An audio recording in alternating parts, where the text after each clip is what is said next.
I'd like to bring David on now and let him talk for a little bit, and then I'd like for the two of you to have an interaction toward the end. So, David, come on and say hello to us and our audience. Well, hello, and thank you again for having us on. Well, it's our pleasure. Please give us a brief description about when you came as an Arcturian walk-in. My situation was quite a bit different than Celeste. I, like many walk-ins, came in at a very young age. I actually walked into a body that was 6 years old. This young boy had fallen into a swimming pool, and when I came in, I woke up at the bottom of the swimming pool. Of course, I didn't come in with, what people call total recall, so that my life up until the time that Celeste and I met again was what people would consider normal. I was here to experience the human experience, to see exactly how things were, how people dealt with things, or how they didn't deal with things. And so up until Celeste was speaking up at Trout Lake at the James Gillian, at that point when I met her, I went to the conference to further feed my conspiracy theory. And once I got there, then I realized that I was there for everything but that. And from that moment on, for the next year, everything was at an extremely high pace. It was an accelerated course for me. I started remembering. I started learning. I don't remember. I'm only allowed to remember so much right now because I'm supposed to deal with things on a practical level while still being able to walk with one foot in both worlds. I understand that completely. Sure. Celeste and I used to say that we lived a lifetime every month, and now I can honestly say we live a lifetime every day. From the moment we wake up until the time we go to bed, and then when we go to bed, we go to bed to have more fun, and people have no idea once they start to awake how fun life is here. We have no time to stop and breathe, but we have fun every moment of every day, and we're very fortunate because we're one of the few couples that I've ever met in my entire life since I've been here that could actually spend every moment of every day together and still feel that it is not enough. Wow, that's saying a whole lot. Wow. That's an attribute to both of you. It is unusual. Wow. So when you went to when the two of you moved to Sedona, is that where you went first? No, you said you went to Arizona. Yes, actually we left Washington State and we ended up in a little town outside of Phoenix. We were in Washington State for about two and a half months, and we were preparing because we knew we were going to be leaving pretty soon. As family kept saying to us, they were holding the road bareback for us. And then at one moment, we woke up that morning on, I believe it was the 24th of August. We woke up that morning, we were told to get out and get out now. And so we left Washington State, went to Arizona, where we had a conference that was going to be going on the 29th or so. 28th. And so we were in our motorhome, and we lived in our motorhome for a number of months until we found the right house for us, which, of course, we ended up on Rainbow Drive. So everything's pretty well laid out for us. We never know exactly where we're going from point to point, but we generally get heads up on where we're going to be. We'll have dreams. They'll give us little clues in those, but they never tell us the whole picture. The entire universe speaks in God code, and what that means is people need to learn to read in between the lines. They will always give you the truth, but they will give it to you in portions, and you have to learn to read between the lines and put two and two together. In other words, they aren't going to do all the work for you. So many people we come in contact with believe that they keep asking us, well, tell us this, tell us that. Well, we're not going to do their homework for them. We will give them directions, we'll give them guidance, and I still believe the best way to teach people is to actually ask them questions and make them think for it. Yeah, and don't you think that free will is so important with navigating the soul? Oh, absolutely. Free will, a lot of people call it free expression. You can will things or you can express things. So I guess it depends on how you look at it. I prefer expression myself. That's good. Yeah, free expression. Right. So I'm looking at some of the questions that you sent me. Why do you think that millions of starseeds are awakening just this year? Well, it's time.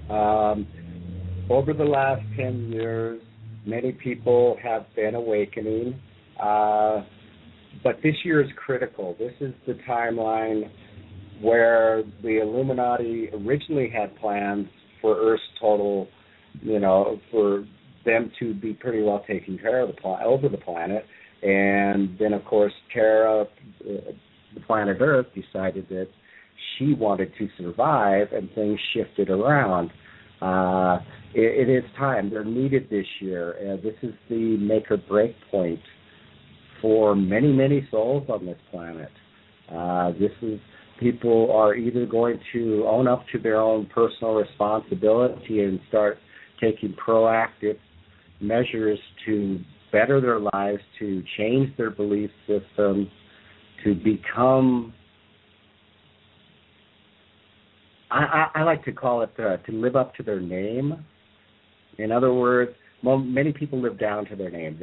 They don't honor themselves as much as they should, and they don't realize that they themselves are the ones they've been waiting for. Yeah, absolutely. I agree.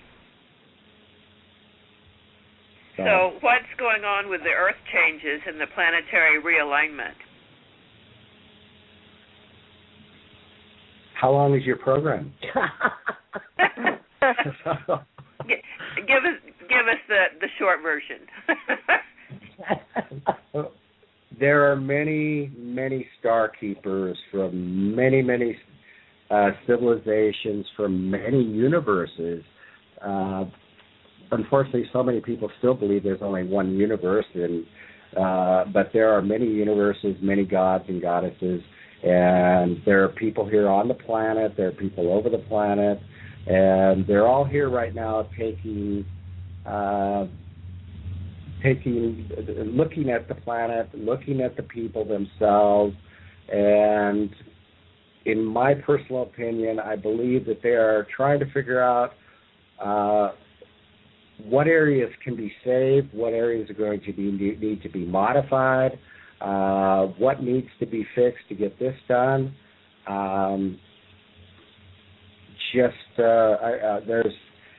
There's so much between the Earth changes. We spent some time reading your website today, and we were in perfect alignment with everything that you were saying.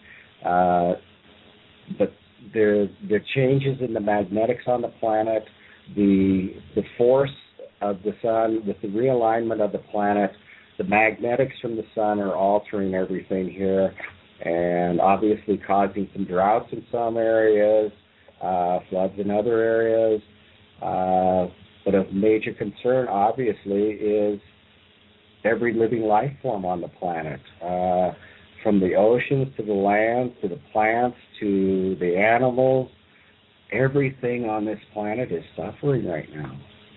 It is it's a sad situation, but it's something that can be fixed.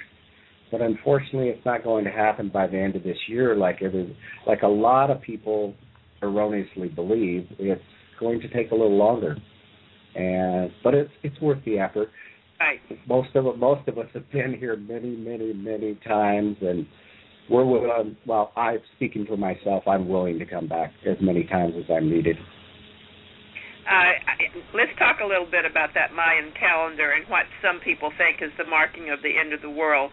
Can you give us your perspective on what you think is really going to take place during this December 20th, 2012 event? Well, that was interesting when we were reading about the Palladian lineup there with the months and everything. Isn't there a Grand Cardinal Cross during that month? Yes, there is. So that should be very interesting.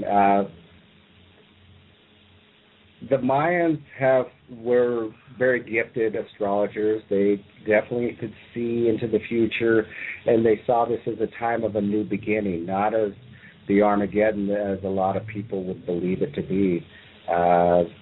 Mayan, the calendar.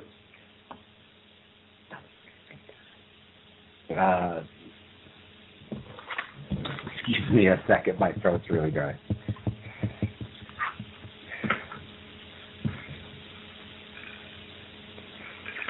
You come. David's throat is really dry, and he's drinking some water. So can I fill in while he quenches his thirst? Yeah, go ahead. Go ahead. All right. He was talking about the 2012 dateline. You have to understand, well, I know you all do, but people need to understand that the very dark forces that have been working so diligently to keep the human race as a whole held down and in ignorance will do anything at all to keep their minds filled with fear. What better way to use something as innocent but as powerful as the Mayan calendar to keep people focused on fear issues, and they're not going to make progress in any spiritual sense or evolve because they're too afraid. They're afraid to try anything that might be against what their practical world advisors say. And the Mayans, it's odd. There are many Mayans alive still today. Nobody asks a Mayan what it means. It's simply, as David was saying, a new beginning of a new time. It's the end of an age. Please remember that term, age. Those three little seemingly innocent letters, they are a constraint. They have a limitation on it. What we're going to be entering into is the new time of God. It's the time is now. Everybody wake up and get on the freight train of change, because this wonderful, wonderful new world is going to be birthed. But if people want to believe, as so many do, especially some certain religious sects do, that the end of this year, everybody is going to die and there's going to be the rapture, well, they're going to be in for a very severe shock. That is not what this is about. Absolutely. And everybody should get used to living in the now and instead of living in the age. About 4 months ago, I was working on a project here at home, and I just kept thinking to myself, I need more time. And, of course, family upstairs with their sense of humor said, why would you want more of something that doesn't exist?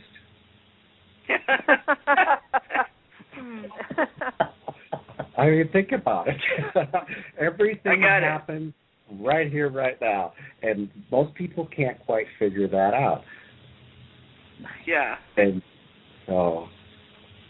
Well, I know that when we went inside the Tetons for 45 minutes, they explained to us that when we came back that we'd actually been gone 2 weeks. And that it took me a while to grab a hold of that one. So, yes. Absolutely. Well, as far as my chronological age, in Earth years and being an Arcturian, I am very young. But most people would consider 157,000 years old to be very old, when it's actually very young. Yeah, it is pretty young. Yeah, I understand that. My next question for you, David, is who are the masters and why have they come to Earth at this time? Oh, we have been for the last 4 years calling in all the masters. We are constantly doing private projects to help the planet, to help the people. We do a lot of energy work trying to give people just a few moments of breather time so that they can collect their thoughts and so that they can pick up on their what they should actually be doing. And the masters we have been calling in, they are from everywhere. They all have specialties, and the masters, for every continent, for every, I'll call them tribe here on the planet, there is a master that is designated to that culture. And as of this time, the creator and the God of this universe has called all of them in. They are all here now. They are all watching over their individual cultures, their civilizations. They are here to help people break free of their cycles. They are very open to. They request many times for people to ask them to come in and help them. They can be in multiple places at once, so don't feel like you're taking up their time. The masters, Celest started receiving their messages, which are now being posted on the website because they have a lot of information to share with people. Recently, they just did a big message on what is actually going on with the destabilization of the magnetics here on the planet.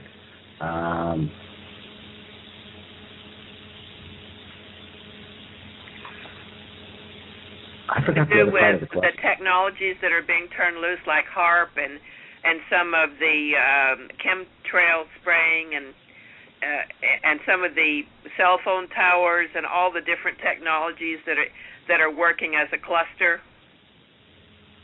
Oh, yes. They're working with the people on the planet to find ways to alleviate a lot of that. The masters, along with the star keepers, are helping to also alleviate that from their point to a degree that is acceptable. They are obviously eliminating a lot of the harmful effects of the chemtrails, but they can't stop everything. They are helping the teachers to better teach the teachers, the future teachers to come.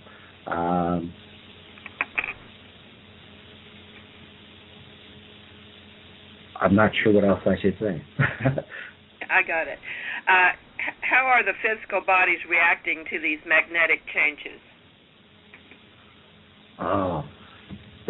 Everybody is being affected, from human beings to animals to the fish in the ocean. Everybody is being changed. You know about the light bodies. As the bodies change, the cellular structures of your bodies are changing. And what that means is each cell is amassing more and more light particles within the cells of the body. And as that happens, everything that is magnetic, everything that is electronic is going to affect you. Celeste and I are both very sensitive. We can tell when there are energy waves coming through. When we travel from area to area, and you can sense the people in the area, where they are in their personal soul progression, and at times it can be very harsh on the physical being. Magnetics is an extremely important part of it. Everything. most people believe that the body is made up mainly of water, and it's not. It's electricity. And if people were to retrain their thoughts in that manner and deal with everything that they're dealing with on that level, they would find that their existence is much easier. Water is a natural conductive force for electricity. People need to be drinking more water. Sea salt, they need that balance there. It helps to balance out the electrolytes inside the body. People need to be taking more electrolytes. All of these things will help their bodies with their changes. I know that we seem to require a lot more silica now, too, along with that. Yes, absolutely. In fact, we read that on your website this morning. We were both chuckling to each other because that's what we keep telling people, that they definitely... Yeah. Silica is quartz crystal. Ding, ding, there it goes. Okay, who are the walk-ins and what role are they here to play during the earth changes? Oh, is that for me or David? That's for you, Celeste. Oh, okay. Who are the walk-ins? Briefly stated, walk-ins are from every universe.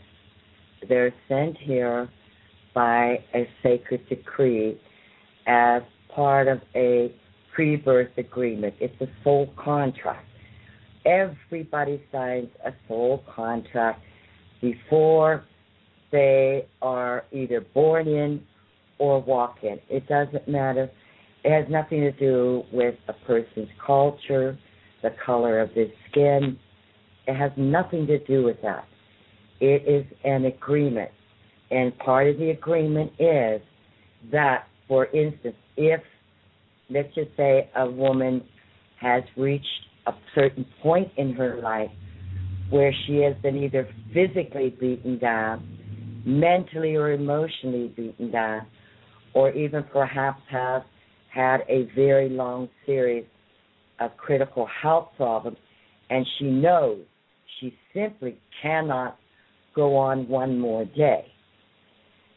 That soul agreement that was made with the walk-in simply states that when a person reaches a certain point, or they just do not want to endure any more of the hostilities that are on the planet, the exchange takes place.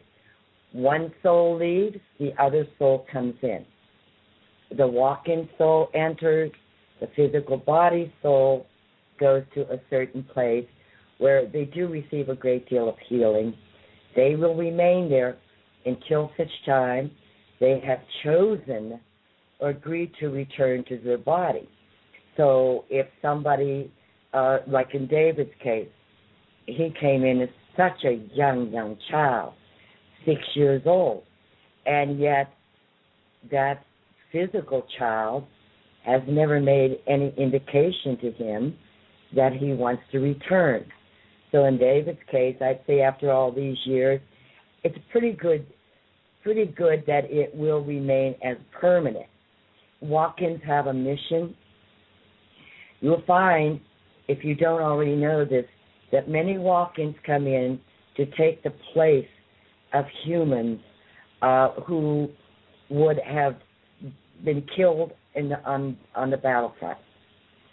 They come in to try to enter into the political arena, the scientific arena, medical field, as much as they can. The irony here is, under the universal law of non-interference, none of us can force ourselves, but of course a true walk-in would not do that anyway, but to force ourselves upon anyone without that agreement and any addendums that may have been added to it, the walk-in process cannot take place. The reason why most walk-ins, the number is so few who aren't, but most walk-ins are not prominent in the financial field. They're not prominent in the different phases of entertainment. And I said most walk-ins. or the banking industry. Now, boy, we could do a lot of good help there, but how many men and women can you imagine that would be willing to give up their societal status, the lifestyles of the rich and famous that they have become so attached to, in order to let a walk-in come in and take their place while they go off and do not come back to Earth, maybe for many, many years, maybe not at all in that present lifetime. You're asking people to give up a lot of what they have become addicted to, and that just seldom happens. We choose ordinary men and ordinary women as a rule simply because they are closer to Terra in the spiritual venue than the people who have too much and don't know really what to do with what they have. So there are very serious reasons for this. Now, walk-ins are here in dramatic numbers. We're forever running into walk-ins. Some of them haven't awakened yet to know that they are walk-ins, though. And no, we would never think of going up to any of them and say, oh, hello there, you're a walk-in.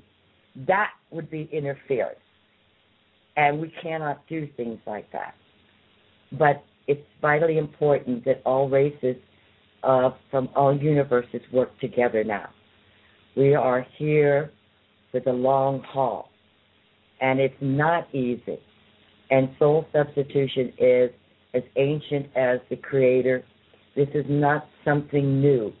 This is an ongoing process of evolution for both the walk-in as well as the man or woman, that are male or female, that the walk-in is replacing. So no, this is an ongoing process, as I'm sure you know. Yes, I've been dealing with walk-ins for about 30 years, and I've had a lot of different experiences with them. The temporary ones, the permanent ones, the walk-in walk-ins, and I have dealt with politicians and celebrities that have taken on the role of doing walk-in duty, and I was sent to help them on special missions. So there are some here. There's not as many as there are ordinary humans that have agreed to be in the Starseed band, but there are some here. I have worked with them. Yes, I agree with you. There are some here. It would have been nice if it would have been more, but it could help to balance the scales a little bit, right, and help more true humanitarianism take place all over the world, because there are a lot of starving people, a lot of starving children on this planet, and they desperately need whatever help anybody can give them. Right. I want to switch the conversation now a little bit to the media. Why isn't the media accurately reporting what is actually happening in the economic environment? This is something we've had to deal with for years, even working with journalists ourselves. The media is all controlled. There are honest journalists who have, in one way, it's great thanks to the Internet, but it has happened before that too, they come up with alternative news, which you can actually read and find the truth about what is going on. But for years and years, we have found so many major discrepancies in the media. The stories they are not permitted to talk about.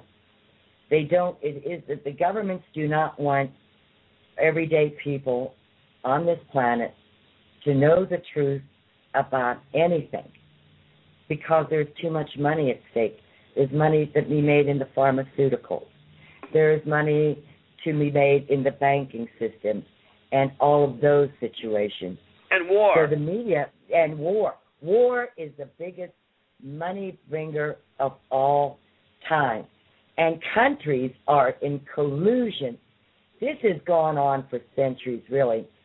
They are in collusion with one another. They sit down and actually strategize. Let's plan a war on paper. Let's do this on paper. And then we'll have it situated so we'll tell the media what we want them to tell the public, and we'll pretend that so-and-so country is getting ready to attack us and that this country has started to attack another, and then we stir the cauldron by making some things happen by choosing the weakest, most damaged psyches of the men and some women and place them in leadership roles to assure that this will happen through military intervention, that they will keep this going. And it's like writing a big IOU. Each country owns this other country that owes this country. And it's a terrible, the term war games is sadly misunderstood on this planet. And the media, now I have worked with some wonderful people, obviously I'm not going to say who they are, who are just aghast at the type of news they have to print, knowing full well it is not true. Just like the military staff, that's been a key concern for journalists. They know perfectly well that the deaths attributed to this war or that war are completely inaccurate. Those stats are so much higher than the average person is aware of. The media has to do what the media is told to do if they want to remain in the media. And the end result is the people are duped more and more. They can't understand what is real and what isn't because they're not hearing from the source that they would expect to trust. And that's a major problem that we're all being confronted about. And my best suggestion there is you seek out true journalists, whether they're alternative news or not. Obviously use discernment. Do they have a hidden agenda? And it's easy enough to look into a person's mind from long distance even and see if they really are what they say they are, or are they something that they don't want you to know. Right. And you listen, you follow the news, and then plan your life accordingly. Stop accepting at face value what you're being told by the media. Good advice. Good advice.